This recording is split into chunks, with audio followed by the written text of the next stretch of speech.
Намаз окубай калдыңбы? Переживать этиш керек. Мен намаз окудум. Эмне үчүн пешимди калтырып койдум я? Эмне үчүн мен асыр калтырып койдум? Эмне үчүн мен шамды калтырып койдум? Эмне үчүн куптанды окубай жатып атам мен? Кээ бирде мындай таң калыштуу ситуация болот да, мындай төшөккө чечинип аткан болосуң да, кадимкидей элечи. Чечинип, аны тиш башын жууп келип жаткан атасың, куптан окулган эмес да. Ушун жатып атканда сен өзүңдү тозокко түшүп кала турганын элестетишиң керек. Переживать эткиле. Туугандар, переживать эткиле. Анткени өмүр өтүп атат. Канча адамдар зикирсиз, пикири жок, кара курсактын айында эле жөн эле өткөзүп атат. Намаз окубайт. Намазды кез-кезде окуйт. Эмне намаз азыр жумабек болуп калгам дегендечи момун. Эчтеке сонда. Жана эмне жумабек болуп калдым молдоке дейт да.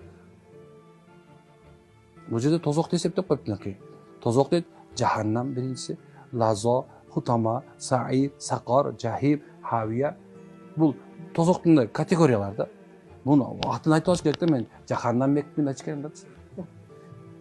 Мен сакар бекитинде айтыш керек. Кудай сактасын, андай эмес жок. Бирок дегенимчи, сен өзүңө күйбөгөн адамсың да, алтындарым-ай. Эгерде сен өзүңдү тозоктон сактагың келбесе, Алла Таала өзүңдү, өз үй бүлөңдү алуудан күйүп турган тозоктон сакта деп өкүм кылган уже. Өзүңдү сакта биринчи. Калп айтпа. Анткени калптын дагы өзүнүн бир тозогу бар. Бирөөнүн эмесин, акысын нахак жебе. Бирөөнүкүн жулуп алба. Бирөөнүкүнө кирип алба. Бирөөнүн үстүнө жалган күбө кылып, ошону жок кылыштын айдасында болбо. Адам акысын жебе, адам укугун тепсебе, айбандыгын тепсебе, анан кийин өзүңдүкүн да тепсебе да. Өзүңдүн укугуң тепсегениң ушуреки, намазыңды таштап койсоң ушуреки, орозоңду таштап койсоң ушуреки, бай болуп зекет берип болсоң өзүңдүкү, ошонун баардыгы тең субханалла, эмне экен өзүңө переживать этпегендин белгиси бул. Кылбай атасыңбы?